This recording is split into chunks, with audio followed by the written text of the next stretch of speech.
வணக்கம் மக்களே, இது நம்ம சேனல். உண்மையிலேயே சொல்ல போனோம்னா தமிழ்நாட்டு அரசியல் களம் ரொம்பவே சூடாக போய்கிட்டு இருக்கு.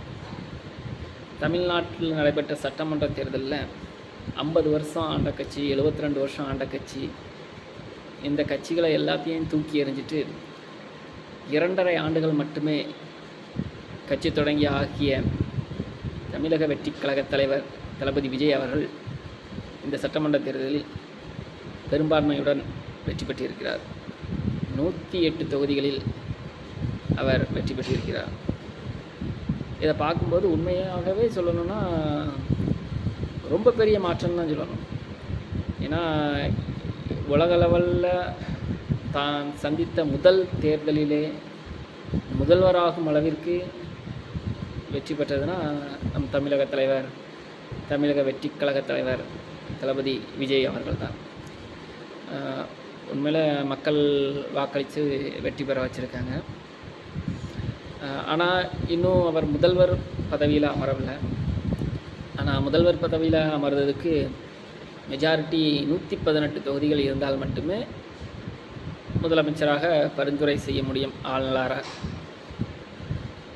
இப்பொழுதைக்கு 108 தொகுதிகள் மட்டும் வெற்றி பெற்ற தமிழக வெற்றிக் கழகத்துக்கு இதுவரையில் அகில இந்திய காங்கிரஸ் கட்சி மட்டும் தான் வெற்றி பெற்ற 5 தொகுதிக்கு முழு ஆதரவு தெரிவித்துள்ளது. இன்னும் 5 தொகுதிகள் ஆதரவு தெரிவித்தால் மட்டுமே தளபதி விஜய் அவர்கள் முதல்வராக பதவியேற்க முடியும். இன்னும் மற்றபடி திமுகவில் இருக்கிற கூட்டணி கட்சிகள், அதிமுக கிட்ட ரொம்ப பேசலை. திமுககளிடம் இருக்கிற கூட்டணி கட்சிகள், இடதுசாரிகள், கம்யூனிஸ்ட், விடுதலை சிறுத்தைகள், இவங்ககிட்ட பேச்சுவார்த்தை நடத்திக்கிட்டு இருக்காங்க.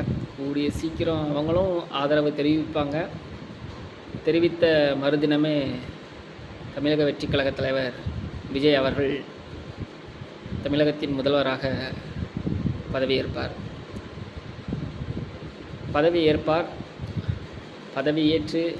அவர் மக்கள் வாக்களித்ததை மனதில் கொண்டு முதல் தேர்தல் வாக்குறுதியாக தமிழக மக்கள், குறிப்பாக பெண்கள் விரும்பும் ஒரு திட்டமான மதுவிலக்கு அமல்படுத்த வேண்டும் என்று கேட்டுக்கொள்கிறேன். உண்மையில் மதுவிலக்கு அமல்படுத்தினா ரொம்ப சந்தோஷமாக இருக்கும்.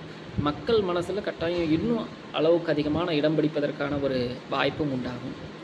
அதனால் தலைவர் தளபதி அவர்களே, பணி அமர்ந்தவுடன் மதுவிலக்கை கட்டாயம் கொண்டு வர வேண்டும்.